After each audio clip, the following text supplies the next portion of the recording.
Hello friends, ಮತ್ತೊಮ್ಮೆ ತಮಗೆಲ್ಲರಿಗೂ ನನ್ನ ಚಾನಲ್ಗೆ ಸುಸ್ವಾಗತ ಹೇಳ್ತಾ ಈ ದಿನ ನಾವು 7ನೇ ತರಗತಿಯ ಗಣಿತ ಪ್ರಕಾಶ ಹೊಸ ಪಠ್ಯಪುಸ್ತಕದಿಂದ ಅಧ್ಯಾಯ 3 ಬಿಂದುವಿನ ಆಚೆಗೆ ಒಂದು ಇಣುಕು ನೋಟದ ಲಾಸ್ಟ್ ಎಕ್ಸಸೈಸನ್ನು ನೋಡ್ತಾ ಇದ್ದೀವಿ. ಕಂಡುಹಿಡಿಯಿರಿ. ಈ ಹಿಂದಿನ ಎಲ್ಲ ವೀಡಿಯೋಸ್ಗಳನ್ನು ನನ್ನ ಚಾನಲಲ್ಲಿ ಅಪ್ಲೋಡ್ ಮಾಡಿದ್ದೇನೆ. ಸೊ ಅಲ್ಲಿ ಹೋಗಿ ಪ್ಲೇಲಿಸ್ಟಲ್ಲಿ ಚೆಕ್ ಮಾಡಬಹುದು. ಫ್ರೆಂಡ್ಸ್, ಇಲ್ಲಿಯವರೆಗೆ ನೀವು ನಮ್ಮ ಚಾನಲ್ನ ಸಬ್ಸ್ಕ್ರೈಬ್ ಮಾಡಿಲ್ಲ ಅಂತಂದರೆ ಪ್ಲೀಸ್ ಸಬ್ಸ್ಕ್ರೈಬ್ ಮಾಡಿ, ಲೈಕ್ ಮಾಡಿ, ಶೇರ್ ಮಾಡಿ. ಸೊ ಬನ್ನಿ ಕಂಡುಹಿಡಿಯಿರಿ. ಮುಂದಿನ ಭಿನ್ನರಾಶಿಗಳನ್ನು ದಶಮಾಂಶಗಳಾಗಿ ಪರಿವರ್ತಿಸಿ. ನಾನು ನನ್ನ ಒಂದು ವಿಡಿಯೋದಲ್ಲಿ ಹೇಳಿದ್ದೆ ಯಾವ ರೀತಿಯಾಗಿ ನಾವು ಭಿನ್ನರಾಶಿಯನ್ನು ದಶಮಾಂಶಗಳಾಗಿ ಮಾಡೋದು ಅಂತ ಹೇಳ್ಬಿಟ್ಟು. 2 0 ಇದೆಯಲ್ವಾ, ಸೊ 5 1 ಭಾಗ, ಅದಾದಮೇಲೆ ನೆಕ್ಸ್ಟ್ ಯಾವುದೂ ಇಲ್ಲ, 0 ಕಟ್ಬಿಟ್ಟು 0. ಈ ರೀತಿಯಾಗೂ ಮಾಡ್ಬೋದು, ಅಥವಾ ಸಿಂಪಲ್ ಆಗಿ ನಾನು ಇನ್ನೊಂದು ವೇಯಲ್ಲೂ ಸಹ ಹೇಳ್ಕೊಟ್ಟಿದ್ದೆ, ಅದನ್ನು ಸಹ ನಾನು ನೆನಪು ಮಾಡ್ತೇನೆ. ಸೊ ಹೇಗೆ ಅಂತ ಅಂದರೆ 100ನೇ 5 ಇದೆಯಲ್ವಾ. ಸೊ ಆಲ್ರೆಡಿ ನಾನು ಈ ವಿಡಿಯೋದಲ್ಲಿ ಹೇಳಿದ್ದೀನಿ 2 0 ಇದೆ ಅಂತ ಅಂದರೆ 2 ಪ್ಲೇಸಸ್ ಖಾಲಿ ಇದೆ ಅಂತ ಹೇಳಿಬಿಟ್ಟು. ಸೊ ಇದನ್ನು ನಾವು ಫಸ್ಟ್ನೇ ಪ್ಲೇಸಲ್ಲಿ ಈ ಕಡೆಯಿಂದ ತುಂಬ್ಕೊಂಡು ಹೋಗ್ತೀವಿ. ಅದಾದಮೇಲೆ ಇಲ್ಲಿ ಯಾರೂ ಇಲ್ಲ, 0 ಆಗಿಬಿಟ್ಟು ಪಾಯಿಂಟ್ ಆದಮೇಲೆ ನಾವು ಹಾಗೆ ಬಿಡೋದಿಲ್ಲ, 0.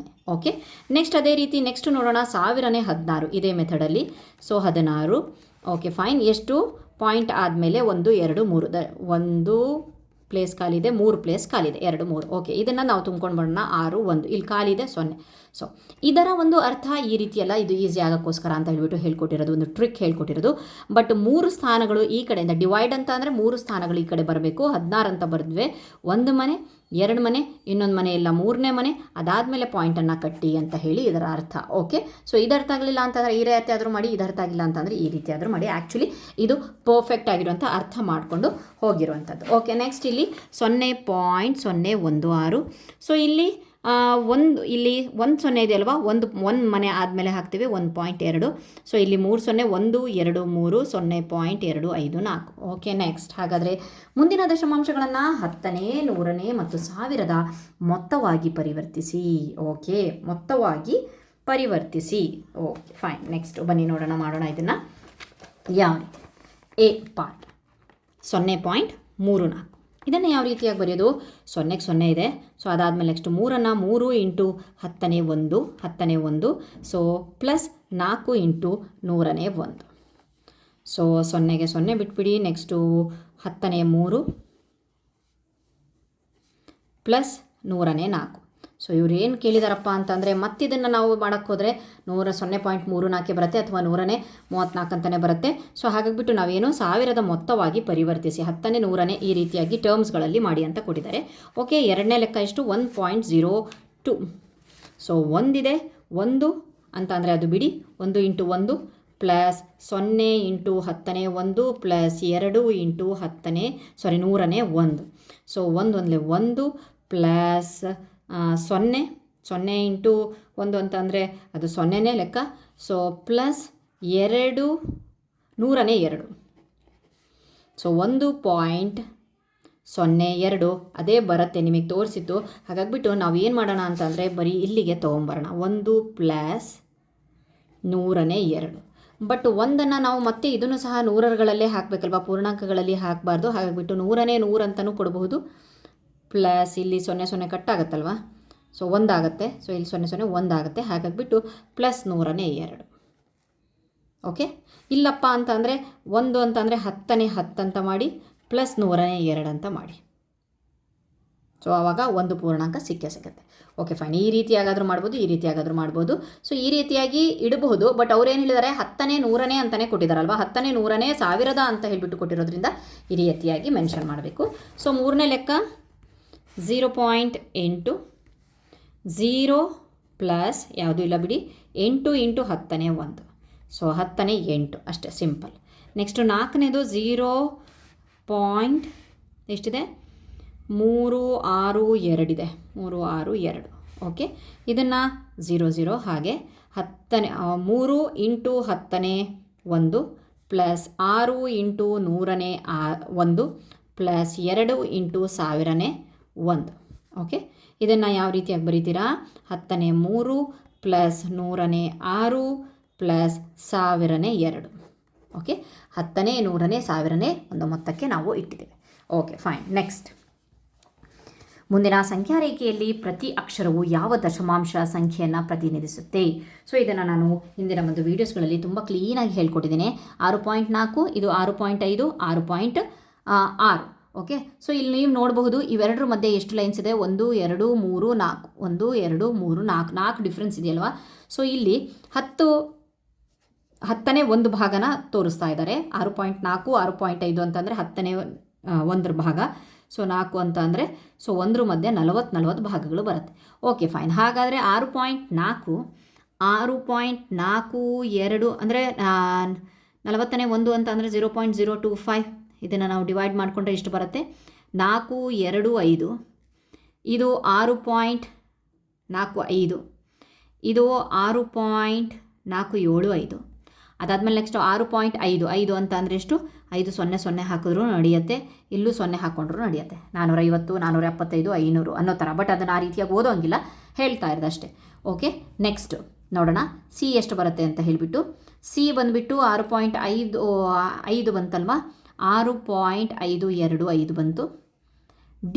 ಬಿ ಬಂದುಬಿಟ್ಟು 6.550, 6.575, 6.600. ಮತ್ತು ಎಷ್ಟು ಬೇಕಾದರೂ ನಾವು ಸೊನ್ನೆಗಳನ್ನು ಹಾಕ್ಕೊಳ್ಬೋದು. Okay fine. ಇದಿಷ್ಟು ಎ ಬೆಲೆ 6.450, ಸಿ ಬೆಲೆ 6.525, ಬಿ ಬೆಲೆ 6.550. Okay fine. ನೆಕ್ಸ್ಟ್ ನೀವು ಇದನ್ನು ಟೆಕ್ಸ್ಟ್ ಬುಕ್ಕಲ್ಲಿ ನೋಟ್ಸಲ್ಲಿ ಈ ರೀತಿಯಾಗಿ ಬರೆದ್ರೆ ಆಯಿತು. ಇದನ್ನು ನಿಮಗೆ ಅರ್ಥ ಆಗೋಕ್ಕೋಸ್ಕರ, ಯಾಕೆ ನಾನು ಇದು ಜಾಸ್ತಿ ಮಾಡ್ಕೊಂಡು ಹೋಗಿದ್ದೀನಿ ಅಂತ ಅರ್ಥ ಆಗೋಕ್ಕೋಸ್ಕರ ಮಾಡಿ. ಓಕೆ, ಮುಂದಿನ ಪ್ರಮಾಣಗಳನ್ನು ಇಳಿಕೆ ಕ್ರಮದಲ್ಲಿ ಜೋಡಿಸಿ. ಇಳಿಕೆ ಕ್ರಮ ಅಂತ ಅಂದರೆ ದೊಡ್ಡದ್ರಿಂದ ಚಿಕ್ಕದು ತೋರಿಸ್ಬೇಕಂತೆ. ಓಕೆ, ಬನ್ನಿ ನೋಡೋಣ.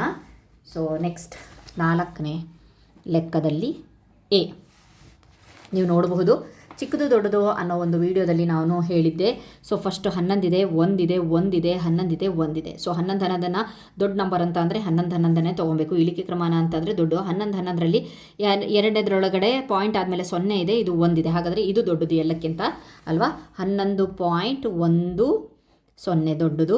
ಅದಾದಮೇಲೆ ನೆಕ್ಸ್ಟು ಈ ನಂಬರ್ ಡೈರೆಕ್ಟಾಗಿ ಬರ್ಕೊಂಬಿಡೋಣ, 11.01. ಓಕೆ, ಅದಾದಮೇಲೆ ನೆಕ್ಸ್ಟು ಉಳಿದಿರೋ 3ರಲ್ಲಿ ನಾವು ಡಿಸೈಡ್ ಮಾಡಬೇಕಾಗತ್ತೆ. 1.0 1.1 1.0. ಸೊ 1.1 ಅಂತೂ ದೊಡ್ಡದು, ಸೊ ಡೈರೆಕ್ಟಾಗಿ ಬರ್ಕೊಂಬಿಡೋಣ, 1.101. ಅದಾದಮೇಲೆ ಇದು ಆಯಿತು, ಇವೆರಡರಲ್ಲಿ ಡಿಸೈಡ್ ಮಾಡೋಣ. 1.0 ಇದೆ, 1.0 ಇದೆ. ಅದಾದಮೇಲೆ ನೆಕ್ಸ್ಟು 1 ಇದೆ, ಇಲ್ಲೂ 1 ಇದೆ, ಇಲ್ಲೇನು ಇಲ್ಲ ಅಂತಂದರೆ 0, ನೆಕ್ಸ್ಟು 1 ಇದೆ. ಹಾಗಾದರೆ ಇವನು ದೊಡ್ಡದಲ್ವ. ನೆಕ್ಸ್ಟ್ ಈ ನಂಬರನ್ನು ಬರ್ಕೊಳ್ಳೋಣ, 1.011, ಲಾಸ್ಟಿಗೆ 1.01. ಇದು ಎ.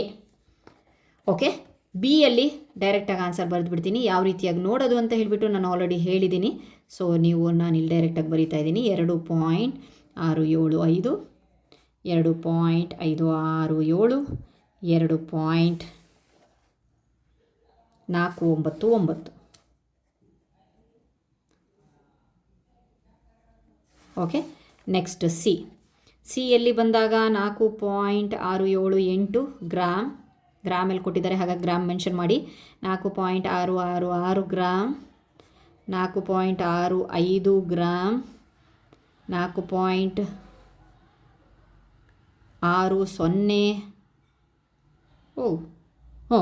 650 ಅಂತ, ಇದು 600 gram. Okay, 4.595 gram. Okay, next D ಪಾರ್ಟನ್ನು ನೋಡೋಣ. 33.331 metre, 33.313 metre, 33.313 metre, 33.133 metre, 33.13 metre. Okay, ಇಲ್ಲಿ ಡಿ ಪಾರ್ಟ್ವರೆಗಾಗಿದೆ. 4ನೇ ಲೆಕ್ಕದಲ್ಲಿ ಡಿ ಪಾರ್ಟ್ ಆಯಿತು. ನೆಕ್ಸ್ಟ್ 5ನೇ ಲೆಕ್ಕವನ್ನು ನೋಡೋಣ. 1 4 0 8 ಮತ್ತು 6 ಅಂಕಿಗಳನ್ನು ಬಳಸಿ 30ಕ್ಕೆ ಸಮೀಪವಿರುವ ದಶಮಾಂಶ ಸಂಖ್ಯೆಯನ್ನು ಬರೀರಿ. 30ಕ್ಕೆ ಸಮೀಪ ಅಂತ ಅಂದರೆ ಇಲ್ಲಿ ಯಾವುದು 3 ಕೊಟ್ಟಿಲ್ಲ, ಅಥವಾ 29 ಆ ರೀತಿಯಾಗಿ 2ನೇ ನಂಬರು ಕೊಟ್ಟಿಲ್ಲ, ಅಥವಾ ಇದು. ಸೊ ಹಾಗಾಗಿಬಿಟ್ಟು ನಮಗೆ ಇಲ್ಲಿ ಯಾವುದು ಚಿಕ್ಕದಿದೆ ಅಂತಂದರೆ 40 ಇರೋದು. 40 ಪಾಯಿಂಟ್. ಇನ್ನು ಉಳಿದಿದ್ದು ಯಾವುದು 1, 6 ಉಳಿದಿದೆ 8. ಇದೇ 30ಕ್ಕೆ ಬಹಳ ಡಿಫ್ರೆನ್ಸ್ ಇದೆ ಗೊತ್ತು, 40 ಆದರೆ ಅದು ಬಿಟ್ಟರೆ ನಮಗೆ ಯಾವುದೂ ಇಲ್ಲ ಅಲ್ವಾ. ಇಲ್ಲಿ 29 ಇಲ್ಲ, ಅಥವಾ 28 ಇಲ್ಲ, ಅಥವಾ 32, 35, 3 ಅನ್ನೋ ನಂಬರೇ ಇಲ್ಲ. 2 ಅಥವಾ 3 ಅನ್ನೋ ನಂಬರ್ ಇಲ್ಲ. ನಂಬರ್ ಇರೋದೇ 4. ನಾನು 10 ತೊಗೊಂಡೆ ಅಂತಂದರೆ ಅಥವಾ 18 ತೊಗೊಂಡೆ ಅಂತಂದರೆ ಸೊ ಅದು ಬಹಳನೇ ಸಮೀಪಕ್ಕೆ ಆಗೋದಿಲ್ಲ. ಹಾಗಾಗಿಬಿಟ್ಟು 40. ಓಕೆ, ನೆಕ್ಸ್ಟ್ 100 ಮತ್ತು 1000ದ ನಡುವಿನ ಅತ್ಯಂತ ಚಿಕ್ಕದಾದ ಸಾಧ್ಯವಿರುವ ದಶಮಾಂಶ ಸಂಖ್ಯೆಗಳನ್ನು ಬರೆ ಅಂತ ಹೇಳಿಬಿಟ್ಟು ಕೊಟ್ಟಿದ್ದಾರೆ. ಸೊ 100 ಮತ್ತು 1000ದ ನಡುವಿನ ಅತ್ಯಂತ ಚಿಕ್ಕದಾದ ಅಂತ ಅಂದರೆ ಎಷ್ಟು? 100 ಅಂತ ಅಂದರೆ 100 ಇದೇ ನಂಬರ್ಸ್ಗಳನ್ನು ಬರೆಸಿ. ಸೊ 1 0 4.68 5 ನಂಬರ್ಸ್ಗಳನ್ನು ಬಳಸಿ ಮಾಡಬಹುದಾದಂಥ 5 ಅಂಕಿಯ ಚಿಕ್ಕ ಸಂಖ್ಯೆ ಯಾವ ರೀತಿಯಾಗಿ ಮಾಡ್ತೀವಲ್ಲ ಆ ರೀತಿಯಾಗಿ ಮಾಡಿದ್ರೆ ಆಯಿತು. ಓಕೆ, 100ಕ್ಕೆ ಹತ್ತಿರ ಇರಬೇಕಲ್ವ, ಹಾಗಾಗಿಬಿಟ್ಟು 104.68. ಓಕೆ, 140 ಮಾಡೋ ಹಾಗಿಲ್ಲ. ಯಾಕೆ ಅಂತ ಅಂದರೆ ಏನಪ್ಪ ಅಂತಂದರೆ 40 ಜಾಸ್ತಿ ಆಗಿಬಿಡುತ್ತಲ್ವ. ಹೆಚ್ಚು ಅಂಕಿಗಳನ್ನು ಹೊಂದಿರುವ ದಶಮಾಂಶ ಸಂಖ್ಯೆಯು ಕಡಿಮೆ ಅಂಕಿಗಳನ್ನು ಹೊಂದಿರುವ ದಶಮಾಂಶ ಸಂಖ್ಯೆಗಿಂತ ದೊಡ್ಡದಾಗಿರುತ್ತದೆಯೇ? ಇಲ್ಲ. ಸೊ ಇಲ್ಲಿ ಬರೀತೀನಿ ನಾನು. ಸೊ ಎಷ್ಟನೇದದು? 6ನೇದು ಇಲ್ಲ. ಫಾರ್ ಎಕ್ಸಾಂಪಲ್ 6ನೇ ಲೆಕ್ಕ ಇಲ್ಲ. ಈ ಹೇಳಿಕೆ ತಪ್ಪಾಗಿದೆ. ಯಾಕೆ ಅಂತಂದರೆ 0.9 ಇದು ಕಡಿಮೆ ಅಂಕಿಗಳನ್ನು ಹೊಂದಿದೆ. ಇನ್ನೊಂದು ನಂಬರ್ ಬರಿತೀನಿ ನಾನು, ಭಾಳ 1 2 3 4 5 6 7 ಇಷ್ಟು ದೊಡ್ಡ ನಂಬರ್ ಬರೆದ್ರೂ ಸಹ 0.9 ದೊಡ್ಡದು. ಸೊ ಇಷ್ಟೆಲ್ಲ ಡಿಜಿಟ್ ಇರುವ ನಂಬರನ್ನು ಬರೆದ್ರೂ ಸಹ ನಾವು ನೋಡೋದು ಫಸ್ಟ್ನೇ ನಂಬರನ್ನು ನೋಡ್ತೇವೆ, 0.9 ದೊಡ್ಡದು. ಹಾಗಾಗಿಬಿಟ್ಟು ಈ ಹೇಳಿಕೆ ತಪ್ಪಾಗಿದೆ. ಹೆಚ್ಚು ಅಂಕಿಗಳನ್ನು ಹೊಂದಿರುವ ದಶಮಾಂಶ ಸಂಖ್ಯೆ ಕಡಿಮೆ ಅಂಕಿಗಳನ್ನು ಹೊಂದಿರುವ ದಶಮಾಂಶ ಸಂಖ್ಯೆಗಿಂತ ದೊಡ್ಡದಾಗಿರಲೇಬೇಕು ಅಂತ ಏನು ಇಲ್ಲ. ಓಕೆ, ನೆಕ್ಸ್ಟ್ 7ನೇ ಕ್ವಶನ್ನು. ಮಹಿ 0.25 kg ಬೀನ್ಸ್ ತೊಗೊಳ್ತಾಳಂತೆ, 0.3 kg ಕ್ಯಾರೆಟ್ ತೊಗೊಳ್ತಾಳಂತೆ, 0.5 kg ಆಲೂಗಡ್ಡೆ ತೊಗೊಳ್ತಾಳಂತೆ, 0.2 kg ಕ್ಯಾಪ್ಸಿಕಮ್ ಮತ್ತು 0.05 kg ಶುಂಠಿಯನ್ನು ಖರೀದಿಸ್ತಾಳೆ. ಅವಳು ಖರೀದಿಸಿದ ವಸ್ತುಗಳ ಒಟ್ಟು ತೂಕ ಕೇಳ್ತಾ ಇದ್ದಾರೆ. ಒಟ್ಟು ತೂಕ ಅಂತಂದರೆ ಇವನ್ನೆಲ್ಲ ಹಾಕ್ಕೊಂಡು ಒಂದು ಕಡೆ ಕೂಡಿಸ್ಬೇಕು. ಹಾಗಾದರೆ ಅವಳು ಖರೀದಿಸಿದ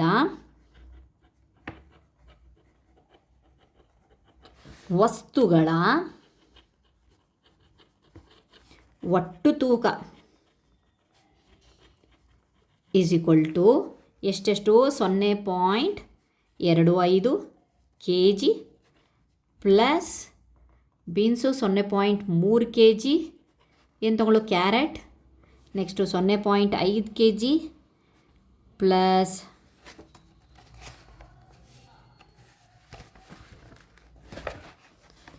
0.2 kg ಪ್ಲಸ್ 0.05 kg ವರೆಗೆ ತೊಗೊಂಡಿದ್ದಾಳೆ. ಸೊ ಇದನ್ನೆಲ್ಲ ಹಾಕ್ಕೊಂಡು ನೀವು ಒಂದು ಕಡೆ ಕೂಡಿಸ್ಬೇಕು. ಕೂಡೋ ಲೆಕ್ಕದಲ್ಲಿ ನಾನು ಹೇಳಿದ್ದೀನಿ ವಿಡಿಯೋದಲ್ಲಿ ಯಾವ ರೀತಿಯಾಗಿ ಕೂಡಬೇಕು ಅಂತ.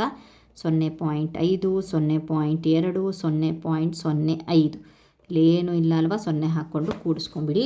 ಸೊ ಉತ್ತರ ಎಷ್ಟು ಬರುತ್ತಪ್ಪ ಅಂತಂದರೆ 5 5 10 ದಶಕ 1 3 2 5 10 11 12 13 ದಶಕ 1 1.30. ಹಾಗಾದರೆ 1.30 kg ಡಸ್ ಯಾವ ಒಂದು ಯೂನಿಟ್ಸ್ ಹಾಕಿರ್ತಾರೋ ಆ ಯೂನಿಟ್ಸ್ಗಳನ್ನು ನಾವು ಮೆನ್ಷನ್ ಮಾಡಲೇಬೇಕು. Okay fine. ನೆಕ್ಸ್ಟ್ 7ನೇದಾಯಿತು. 8ನೇ ತಗೋಣ. ಪಿಂಟೋ ಮೊದಲ 3 ದಿನಗಳಲ್ಲಿ 3.79 ಲೀಟರ್, ಕ್ವಶನ್ ಕಾಣಿಸ್ತಿಲ್ಲ, 79 ಲೀಟರ್ 4.2 ಲೀಟರ್ ಮತ್ತು 4.25 ಲೀಟರ್ ಹಾಲಿನ ಡೈರಿಗೆ ಪೂರೈಸ್ತಾನೆ. 3 ದಿನಗಳಲ್ಲಿ ಇಷ್ಟನ್ನ ಹಾಕ್ತಾನಂತೆ. 6 ದಿನಗಳಲ್ಲಿ 25 ಲೀಟರ್ ಹಾಲನ್ನು ಪೂರೈಸ್ತಾನಂತೆ. ಓಕೆ, ಕಳೆದ 3 ದಿನಗಳಲ್ಲಿ ಡೈರಿಗೆ ಸರಬರಾಜು ಮಾಡಿದ ಒಟ್ಟು ಹಾಲಿನ ಪ್ರಮಾಣವನ್ನು ಕಂಡುಹಿಡಿಯಿರಿ. 3 ದಿನದಲ್ಲಿ ಇಷ್ಟನ್ನು ಮಾಡ್ದ, 6 ದಿನದಲ್ಲಿ ಇಷ್ಟು ಅಂತಂದರೆ 25ರಲ್ಲಿ ಇದನ್ನು ಕಳಿಬೇಕಾಗತ್ತೆ. ಇವನ್ನ 3ನ ಕೂಡಿಸ್ಬಿಟ್ಟು ಕಳಿಬೇಕಾಗತ್ತೆ. ಸೊ ಹಾಗಾದರೆ ಬರೆಯೋಣ. ಒಟ್ಟು ಹಾಲಿನ ಪ್ರಮಾಣ ಅಥವಾ ಕಳೆದ 3 ದಿನಗಳಲ್ಲಿ ಸರಬರಾಜು ಮಾಡಿದ, ಕಳೆದ 3 ದಿನಗಳಲ್ಲಿ ಸರಬರಾಜು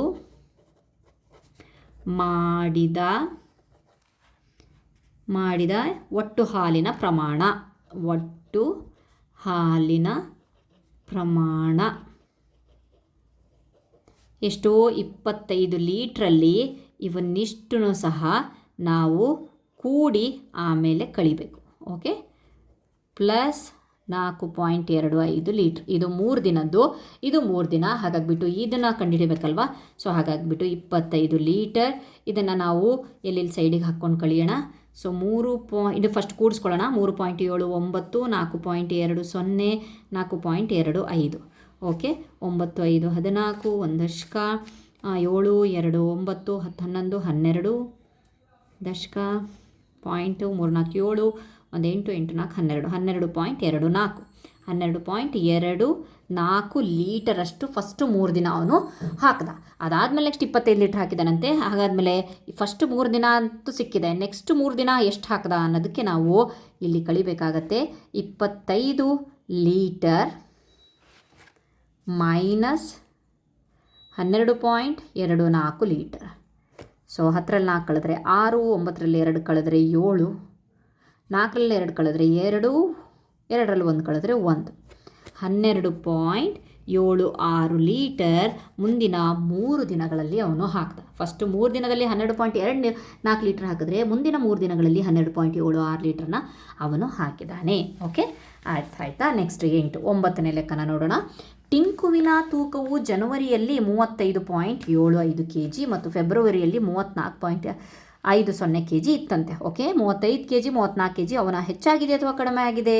ಟಿಂಕುವಿನ ತೂಕ 9ನೇ ಲೆಕ್ಕ. ಟಿಂಕುವಿನ ತೂಕ ಕಡಿಮೆ ಆಗಿದೆ ಅಲ್ವಾ. ಟಿಂಕುವಿನ ತೂಕವು ಕಡಿಮೆ ಆಗಿದೆ. ಅವ್ರು ಹೆಚ್ಚಾಗಿದೆಯೋ ಕಡಿಮೆ ಆಗಿದೆ ಅಂತ ಕೇಳಿದ್ದಕ್ಕೆ ನಾನು ಕಡಿಮೆ ಆಗಿದೆ ಅಂತ ಬರ್ತಿದ್ದೀನಿ. ಎಷ್ಟು ಕಡಿಮೆ ಆಗಿದೆ ಅಂತ ಹೇಳಿದ್ರೆ ನಾವು ಕಳಿಬೇಕಾಗತ್ತೆ. ಜನವರಿಯಲ್ಲಿ 35.75 kg ಇದ್ದ, ಅದೇ ಫೆಬ್ರವರಿಯಲ್ಲಿ 34.50 kg ಇದ್ದ. ಹಾಗಾಗಿಬಿಟ್ಟು ಎಷ್ಟು ಕಡಿಮೆ ಆಗಿದೆ ಅಂತಂದರೆ 2, 5ರಲ್ಲಿ 4 ಕಳೆದ್ರೆ 1, 0, 1.25 kgಗಳಷ್ಟು 1.25 kgಗಳಷ್ಟು ತೂಕವು ಕಡಿಮೆಯಾಗಿದೆ, ವ್ಯತ್ಯಾಸವಾಗಿದೆ ಅಥವಾ ಕಡಿಮೆ ಆಗಿದೆ. Okay, fine. ಜನವರಿಗಿಂತ ಫೆಬ್ರವರಿಲಿ ಇಷ್ಟು ಕಡಿಮೆ ಆಗಿದೆ. ಓಕೆ, ನೆಕ್ಸ್ಟ್ 11ನೇ ಲೆಕ್ಕಕ್ಕೆ ಉತ್ತರ ಎಷ್ಟಾಯ್ತಪ್ಪ ಅಂತಂದರೆ ಏನಿದೆ ಇಲ್ಲಿ, 1 ಕಿಲೋಮೀಟರ್ಗೆ ಎಷ್ಟು ಮಿಲಿಮೀಟರ್ಗಳು ಅಂತ ಕೊಟ್ಟಿದ್ದಾನೆ. 1 ಕಿಲೋಮೀಟರ್ಗೆ ಎಷ್ಟು ಮಿಲಿಮೀಟರ್ಗಳು. ಓಕೆ, ಬನ್ನಿ ನೋಡೋಣ. ಸೊ ಎಷ್ಟನೇ ಲೆಕ್ಕ? 11ನೇ. ಸಾರಿ, ನಾನು 10ನೇ ಲೆಕ್ಕ ಬಿಟ್ಬಿಟ್ಟಲ್ವಾ. ಸೊ 11ನೇ ಲೆಕ್ಕ ಹೇಳಿಬಿಟ್ಟಿದ್ದೀನಿ. 11ನೇ ಲೆಕ್ಕ ಮಾಡಿಬಿಡ್ತೇನೆ. 11ನೇ ಲೆಕ್ಕ ಎಷ್ಟಪ್ಪ ಅಂತಂದರೆ 1 ಕಿಲೋಮೀಟರ್ಗೆ ನಮಗೆ ಗೊತ್ತುಂಟು 1000 ಮೀಟರ್. ಓಕೆ, ಕಿಲೋ ಅಂತಂದರೆ ನೆನ್ಪಿಟ್ಕೊಳ್ಳಿ 1000 ಅಂತೇಳಿ, ಸೆಂಟಿ ಅಂತಂದರೆ 100 ನೆನ್ಪಿಟ್ಕೊಳ್ಳಿ. 1 ಮೀಟರ್ಗೆ 1000 ಮಿಲಿಮೀಟರ್.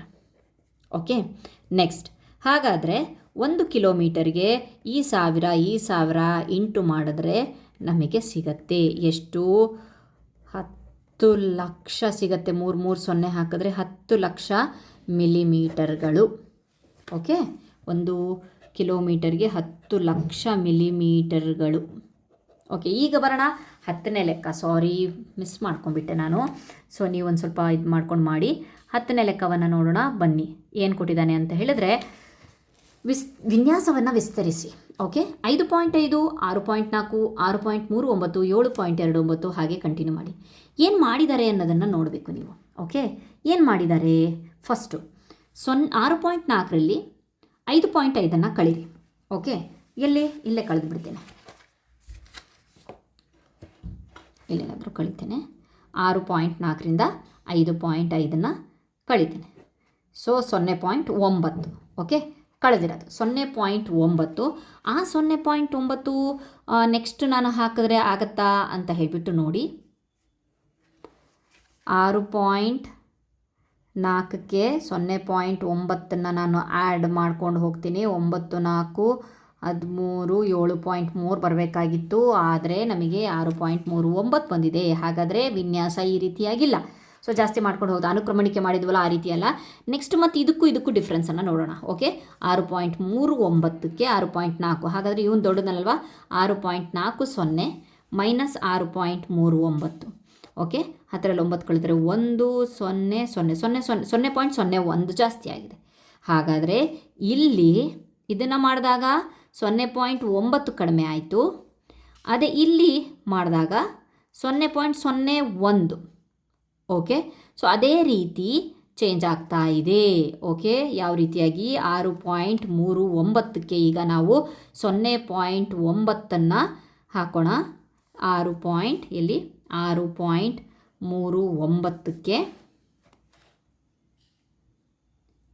ಓಕೆ 0.9 ಇಲ್ಲೇ 0.9 ಹಾಕಿದ್ವಲ್ಲ, ಅದನ್ನು ಹಾಕಿದಾಗ 9ಕ್ಕೆ 9 12 7 ಬಂದಿದೆ ನೋಡಿರಿ, 7.29. ಓಕೆ, ಇಲ್ಲಿ 0.9. ಓಕೆ, ಮತ್ತೀಗ ಇಲ್ಲಿಗೆ 7.28 7.29 7.28 0.1. ಓಕೆ, ಇಲ್ಲಿ ಏನಾಯಿತು 0.01 ಆಯಿತು. ಓಕೆ, ಸೊ ಇಲ್ಲಿಗೆ 0.01 ಆಯಿತು. ಈಗ ಇಲ್ಲೇನು ಮಾಡಬೇಕು ನಾವು 0.9 ಮಾಡಿದ್ದಾರೆ. ಸೊ ಅದೇ ರೀತಿ ಇಲ್ಲೇನಾಯಿತು 0.01 ಜಾಸ್ತಿ ಆಗಿದೆ. ನೀವು ನೋಡ್ಬೋದು 18 17 0.01 ಕಡಿಮೆ. 7.28ಕ್ಕೆ 0.9 ಕೂಡಿಸಿದಾಗ 8 ಹಾಗೆ ಇದೆ. 9 2 11 8.18 ಜಾಸ್ತಿ ಆಯ್ತಲ್ವ, 8.18. ಅದೇ 8.18ಅಲ್ಲಿ 0.01 ಏನಾಗಿದೆ 8 1 9 ಸಾರಿ ಕಡಿಮೆ ಮಾಡಿ 8.17 1 ಎಷ್ಟಾಗಿದೆ 6 ಇಲ್ಲಿ ದಶಕ ಕೊಟ್ಟವಲ್ಲ 6 ಆಯಿತು. ಓಕೆ, 6.17. Okay fine. ಸೊ ಇಲ್ಲಿ ಕಡಿಮೆ ಆಗ್ತಾ ಬಂದಿದೆ 6.18 6.17. ಓಕೆ, ನೆಕ್ಸ್ಟ್ ನಂಬರನ್ನು ನೋಡ್ಕೊಂಡು ಹೋದರೆ ನಾವು ಆ್ಯಕ್ಚುಲಿ ಇವ್ರು ಏನು ಮಾಡಿದಾರಪ್ಪ ಅಂತಂದರೆ ಒಂದ್ಸಲಿ ಮೈನಸ್ ಮಾಡಿ ಒಂದ್ಸಲಿ ಪ್ಲಸ್ ಮಾಡಿದ್ದಾರೆ ಏನೋಪ್ಪ. 5 6 7 ನೆಕ್ಸ್ಟ್ ನಂಬರ್ 8 ಆಗಬೇಕಾಗಿತ್ತಲ್ವಾ. ಸೊ ಮೋಸ್ಟ್ಲಿ ಪ್ರಿಂಟಿಂಗ್ ಮಿಸ್ಟೇಕ್ ಇದೆ ಅನಿಸುತ್ತೆ. ಇದನ್ನು 8 ಮಾಡ್ಕೊಳ್ಳಿ, 8.17. ಅದಾದಮೇಲೆ ನೆಕ್ಸ್ಟು 9.07 ಆಗುತ್ತೆ 0.9 ಮಾಡಿದಾಗ. ಸೊ ಇಷ್ಟೇ ಲಾಜಿಕ್ಕು. ಪ್ಲಸ್ 0.9 ಮಾಡಿ ಫಸ್ಟು, ಆಮೇಲೆ ಮೈನಸ್ 0.01 ಮಾಡಿ. ಓಕೆ, ಇದರ ವಿನ್ಯಾಸದ ಒಂದು ಹಿಂದಿನ ಒಂದು ಸ್ಟೋರಿ ಇಲ್ಲೇ ಇದೆ. ಓಕೆ, ಸೊ 9.07 ಆಯಿತು, 9.06. Okay fine. ನೆಕ್ಸ್ಟು 10 ಮಾಡಿದ್ದೇವೆ ನಾವು. ಸೊ ಹೇಳಬೇಕು ಅಂತಂದರೆ ಇದನ್ನು ನೀವು ತಿಳ್ಕೊಳ್ಳೋದಾದರೆ ಇದನ್ನು ತಿಳ್ಕೊಂಡಿರಿ. ಓಕೆ, ಫಸ್ಟು 0.9 ಆ್ಯಡ್ ಮಾಡ್ಕೊಂಡು ಹೋಗಿ, 0.01 ಮೈನಸ್ ಮಾಡ್ಕೊಂಡು ಹೋಗಿ. ನೆಕ್ಸ್ಟ್ ಕ್ವಶನ್ ಬರೋಣ, ಅದುವೇ 12. ಓಕೆ, 12ನೇ ಕ್ವಶನ್ ಏನು ಬಂದಿದೆ ಅಂತಂದರೆ, ಭಾರತೀಯ ರೈಲ್ವೆಯು ಈ ಟಿಕೆಟ್ಗಳನ್ನು ಬುಕ್ ಮಾಡುವ ಪ್ರಯಾಣಿಕರಿಗೆ ಐಚ್ಛಿಕ ಪ್ರಯಾಣ ವಿಮೆ ನೀಡ್ತಾ ಇದೆಯಂತೆ. ಓಕೆ, ಇನ್ಶೂರೆನ್ಸ್ ಕೊಡ್ತಾ ಇದೆಯಂತೆ. ಪ್ರತಿ ಪ್ರಯಾಣಿಕರಿಗೆ 45 ಪೈಸೆ ವೆಚ್ಚ ಆಗುತ್ತಂತೆ. ಒಂದು ದಿನದಲ್ಲಿ 1 ಲಕ್ಷ ಜನರು ವಿಮೆಯ ತೆಗೆದುಕೊಂಡ್ರೆ ಪಾವತಿಸೋದ ಒಟ್ಟು ವಿಮಾ ಶುಲ್ಕ ಎಷ್ಟು ಅಂತ ಹೇಳ್ಬಿಟ್ಕೊಟ್ಟಿದ್ದಾರೆ. ಸೊ ಇದು 12ನೇ ಎಷ್ಟು ವಿಮೆಯ ವೆಚ್ಚ ಪ್ರತಿ ಪ್ರಯಾಣಿಕರಿಗೆ, ಪ್ರತಿಯೊಬ್ಬ ಪ್ರಯಾಣಿಕರಿಗೆ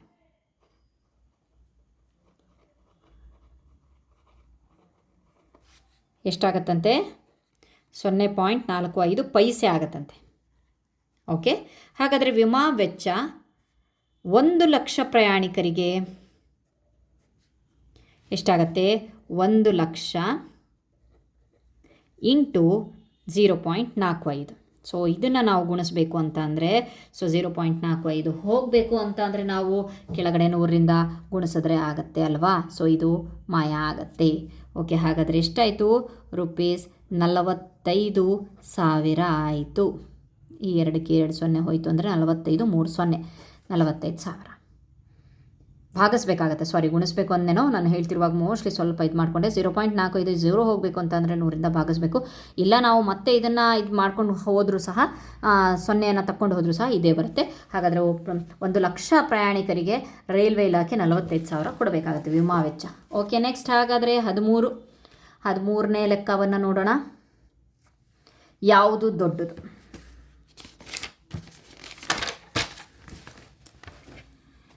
13ನೇ ಲೆಕ್ಕದಲ್ಲಿ ಎ 1010 ಅಥವಾ 10ನೇ 1 ಇದರೊಳಗಡೆ ಯಾವುದು ದೊಡ್ಡದು? ಇದು ಹೋಗುತ್ತೆ. ಸೊ ಎಷ್ಟು ಉಳಿಯುತ್ತೆ, 100ನೇ 1 10ನೇ 1 ಇದರೊಳಗಡೆ ಯಾವ್ದು ಗೊತ್ತು? ನಮಗೆ ಗೊತ್ತುಂಟು, ದಶಮಾಂಶದ ಒಂದು ಇದನ್ನು ಹಾಕ್ತಿರುವಾಗ ನಾವು ಕೋಷ್ಟಕದಲ್ಲಿ 10ನೇ 1 ಇದು 10 ಪಟ್ಟು ದೊಡ್ಡದು ಅಂತ ಹೇಳ್ಬಿಟ್ಟು 100ನೇ 1ಕ್ಕಿಂತ, ಹಾಗಾಗಿಬಿಟ್ಟು ಇದೇ ದೊಡ್ಡದು. ಓಕೆ, ನೆಕ್ಸ್ಟ್ ಇದನ್ನು ದೊಡ್ಡದು ಅಂತಾದರೂ ಬರಿಬೋದು, ಅದರ ಒಂದು ಚಿಹ್ನೆ ಹಾಕಿ ಬರೆದ್ರು ಓಕೆ. ನೆಕ್ಸ್ಟ್ ಬಿ ಏನು ಕೊಟ್ಟಿದ್ದಾನೆ? ಬಿಯಲ್ಲಿ 1 100ನೇ 1 ಒಂದು ನೂರನೇ ಒಂದು ಅಥವಾ 90,000 ಓಕೆ ಫೈನ್. ಒಂದು ನೂರನೇ ಒಂದು ಅಂತ ಅಂದರೆ ಒಂದು ನೂರನೇ ಒಂದು ಅಥವಾ 90,000 90,000 ಈ ರೀತಿಯಾಗಿ ಕ್ವಶನ್ ಕೊಟ್ಟಿರೋದವರು ನಾವು ಈ ರೀತಿಯಾಗಿ ಬರ್ಕೊಂಡಿದ್ದೀವಿ. ಸೊ ಇದು ನೂರನೇ ಒಂದು ಅಂತ ಅರ್ಥ, ಇದೆಷ್ಟು 1090 ಅಂತ ಅರ್ಥ. ಸೊ ಇದು 0 ಹೋಗುತ್ತೆ, ಇದೆಷ್ಟಾಯಿತು 109.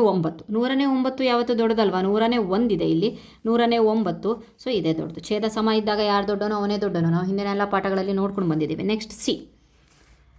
ನೆಕ್ಸ್ಟ್ ಹಾಗಾದರೆ ನಾವು ಇಲ್ಲಿ ಬರಿಬೇಕಾಗತ್ತೆ ಏನು ಅಂತ ಹೇಳಿಬಿಟ್ಟು 90,000 ದೊಡ್ಡದು. 90,000 ಅವ್ರು ಏನು ಕೊಟ್ಟಿದ್ದಾರಲ್ಲ ಅದೇ ಟರ್ಮಲ್ಲಿ ಬರಿಬೇಕು. ಒಂದು ದೊಡ್ಡದು. ಫೈನ್. ಸಿಯನ್ನು ನೋಡೋಣ, ಏನು ಕೊಟ್ಟಿದ್ದಾನೆ, 1,000 ಒಂದು.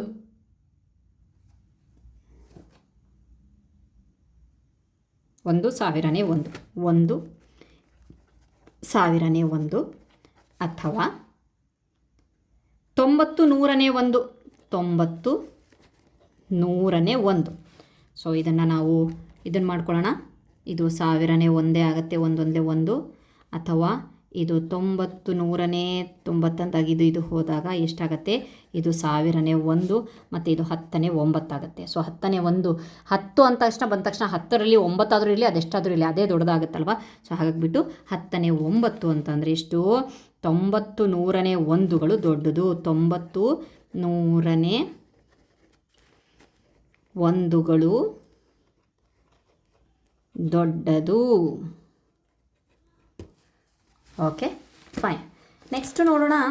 ಉಲ್ಲೇಖಿಸಿರುವ ಪ್ರಮಾಣಗಳ ದಶಮಾಂಶ ರೂಪಗಳನ್ನು ಬರೆಯಿರಿ. ಉದಾಹರಣೆ ನೀಡಲಾಗಿದೆ. ದಶಮಾಂಶ ರೂಪಗಳನ್ನು ಬರೀಬೇಕಂತೆ. ಓಕೆ ಫೈನ್, ಬರೆಯೋಣ. ಸೊ ಏನು ಕೊಟ್ಟಿದ್ದಾರೆ, 87 ಬಿಡಿಗಳು, 5 10ನೇ ಒಂದುಗಳು. ಓಕೆ 14ನೇ ಲೆಕ್ಕದಲ್ಲಿ ಎ 87 ಬಿಡಿಗಳು, 10ನೇ 5 ಒಂದುಗಳು, 60 ನೂರನೇ ಒಂದುಗಳು, ಅಂದರೆ 160 ಅಂತ ಬರೆದ್ರು. ಓಕೆ, ಅದಕ್ಕೆ ಅವರು ಎಕ್ಸಾಂಪಲ್ ಆಗಿ ಎಷ್ಟು ಕೊಟ್ಟಿದ್ದಾರೆ ಅಂತಂದರೆ 88.10 ಕೊಟ್ಟಿದ್ದಾರೆ ಅವರು. ಹೇಗೆ ಬಂತು ಅಂತ ಹೇಳಿ ನೋಡಿ. ಸೊ ಈ 0 ಇದಾಯ್ತಾ, ಈ 87 ಹಾಗೆ ಬರ್ದಿದ್ವಾ, 10ನೇ 5 10ನೇ 6 ಹಾಗೆ ಉಳಿತಾ. ಸೊ ಇದೆರಡನ್ನೂ ಸಹ ನಾವು ಕೂಡಿಸ್ಕೊಬೋದಲ್ವಾ. ಎಷ್ಟಾಯಿತು, 10ನೇ 11 ಆಯಿತಾ. 10ನೇ 11 ನಾವು ಇಟ್ಕೊಳ್ಳೋ ಹಾಗಿಲ್ಲ ಅಲ್ವಾ. 10ನೇ 10 ಅಂತ ಅಂದರೆ ಒಂದು ಪೂರ್ಣ ಅಲ್ವಾ. ಸೊ ಹಾಗಾಗಿಬಿಟ್ಟು ಇದನ್ನು ಒಂದನ್ನು ಕೊಡ್ತೀವಲ್ವ. ಸೊ 11ರಲ್ಲಿ 87, 10ನೇ 11 ಆಯಿತು. ಸೊ ಇದರೊಳಗಡೆ ಒಂದು 10 ಕೊಟ್ಟ ತಕ್ಷಣ ಅದು 88, 10ನೇ 1 ಉಳಿತು.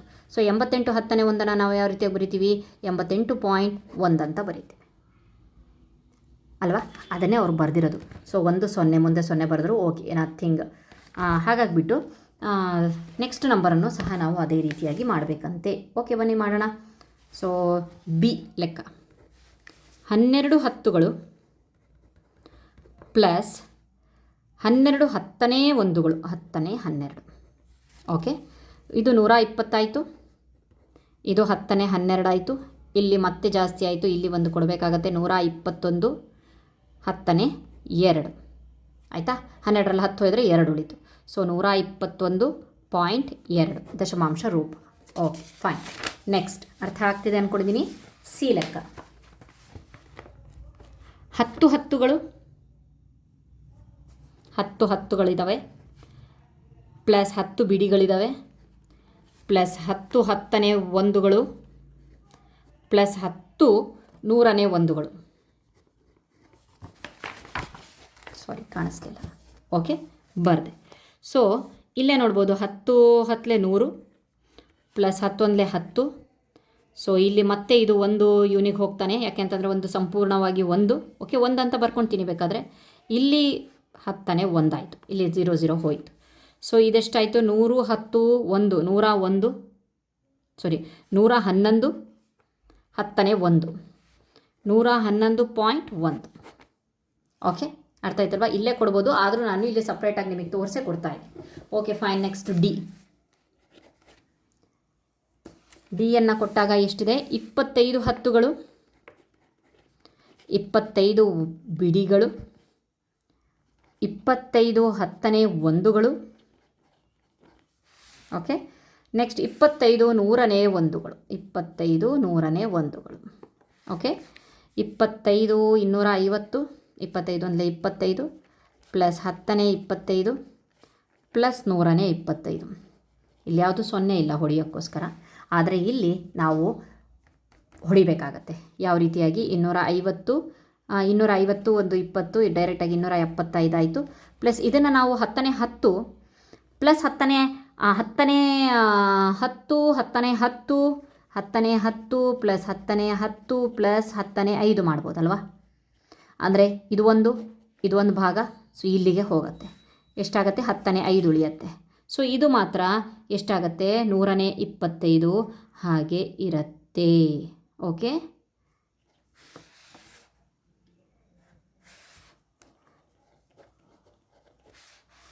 ಓಕೆ, ಇಲ್ಲೇನು ಮಾಡೋಕ್ಕಾಗಲ್ಲ, ಯಾಕಂತಂದರೆ 100ಕ್ಕಿಂತ ಜಾಸ್ತಿ ಅಂತೂ ಇಲ್ಲ. ಸೊ ಈ 2 ಇಲ್ಲಿಗೆ ಹೋಗುತ್ತೆ. 275 ಪ್ಲಸ್ 2 ಕೊಡ್ತೇನೆ ಪ್ಲಸ್ 10ನೇ 5 ಪ್ಲಸ್ 100ನೇ 5. ಓಕೆ. ನೆಕ್ಸ್ಟ್ 275 ಪ್ಲಸ್ 2 277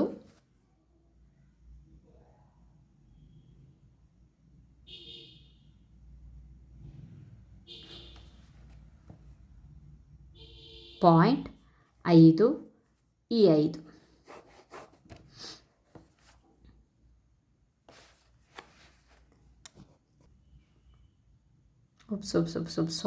ಸಾರಿ ಒನ್ಸ್ ಅಗೇನ್ ಸಾರಿ.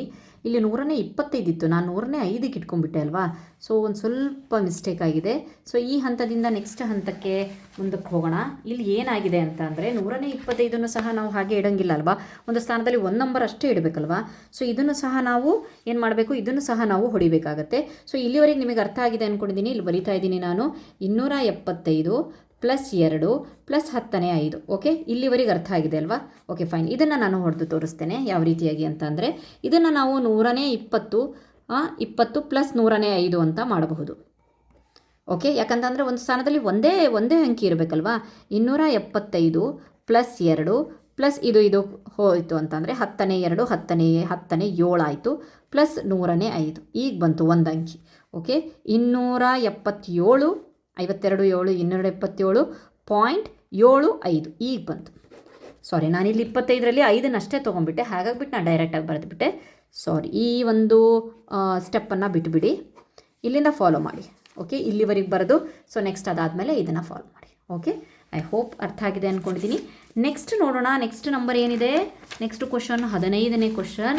0ಯಿಂದ 9ರವರೆಗಿನ ಪ್ರತಿ ಅಂಕಿಗಳನ್ನು 1ಕ್ಕಿಂತ ಹೆಚ್ಚು ಬಾರಿ ಬಳಸದೆ ಮೊತ್ತವು 10.5ಗೆ ಸಮೀಪವಾಗಿರುವಂತೆ ಡೈರೆಕ್ಟಾಗಿ ಬರೆದುಬಿಡ್ತೀನಿ. 9.476 1.025 ಎಲ್ಲೂ ರಿಪೀಟ್ ಆಗಿಲ್ಲ ನಂಬರ್ಸು. 6 5 11 ದಶಕ 1 7 2 9 1 10 ದಶಕ 1 4 1 5 0.9 10 ನೋಡ್ಬೋದು. 10.5ಗೆ ಸಮೀಪ 5 0 1. ಓಕೆ, ನೆಕ್ಸ್ಟ್ ಮುಂದಿನ ಭಿನ್ನರಾಶಿಗಳನ್ನು ದಶಮಾಂಶ ರೂಪದಲ್ಲಿ ಬರೆಯಿರಿ. ಸೊ ಇಲ್ಲಿ ದಶಮಾಂಶ ರೂಪದಲ್ಲಿ ಬರೀಬೇಕು ಅಂತಂದರೆ ಯಾವ ರೀತಿಯಾಗಿ ಮಾಡಬೇಕಪ್ಪ ಅಂತಂದರೆ 16ನೇ ಲೆಕ್ಕ ನೋಡೋಣ. 2.1 ಛೇದನ ಇಲ್ಲ 10ಕ್ಕೆ ಸಮಗೊಳಿಸಬೇಕು, ಇಲ್ಲ 100ಕ್ಕೆ ಸಮಗೊಳಿಸಬೇಕಾಗತ್ತೆ. ಸೊ ಇಲ್ಲಿ ನಾವು ಡೈರೆಕ್ಟಾಗಿ ಮಾಡ್ಬೋದು 5ಕ್ಕೆ. ಸೊ ಈಸಿಯಾಗಿ ಮಾಡ್ಬೋದು. 2 5 10 10ನೇ 5. ಸೊ ಇದನ್ನು ನಾವು 0.5 ಅಂತ ದಶಮಾಂಶ ರೂಪಕ್ಕೆ ತಂದ್ವಿ. ಬಿ ಲೆಕ್ಕ ಬರೋಣ. ಏನಿದೆ? 2ನೇ 3. ಇಲ್ಲೂ ಸಹ 5 5. ಓಕೆ, 2 5 10 5 3 15. ಓಕೆ, 1.5. ನೆಕ್ಸ್ಟ್ ಸಿ ಲೆಕ್ಕ ಏನಿದೆ? 4 1ನೇ. ಇದನ್ನು ಯಾವುದು 10ರಲ್ಲಂತೂ ಮಾಡೋಕ್ಕಾಗಲ್ಲ, 100ರಲ್ಲಿ ಮಾಡ್ಬೋದು. 4 25 100. ಸೊ ಮೇಲೂ ಸಹ 25ರಿಂದನೇ ನಾವು ಗುಣಿಸ್ಬೇಕು. 100ನೇ 25 ನಾವು 0.25 ಮಾಡಬಹುದು. ಡಿ ಲೆಕ್ಕನ ನಾವು ಮತ್ತೆ 4ನೇ 3 ಇದೆ, ಮತ್ತೆ ಇದನ್ನು ನಾವು 25ರಿಂದ 2 ಅಂಶ ಮತ್ತು ಛೇದ ಎರಡನ್ನೂ ಸಹ ಗುಣಿಸ್ಕೊಬೇಕು.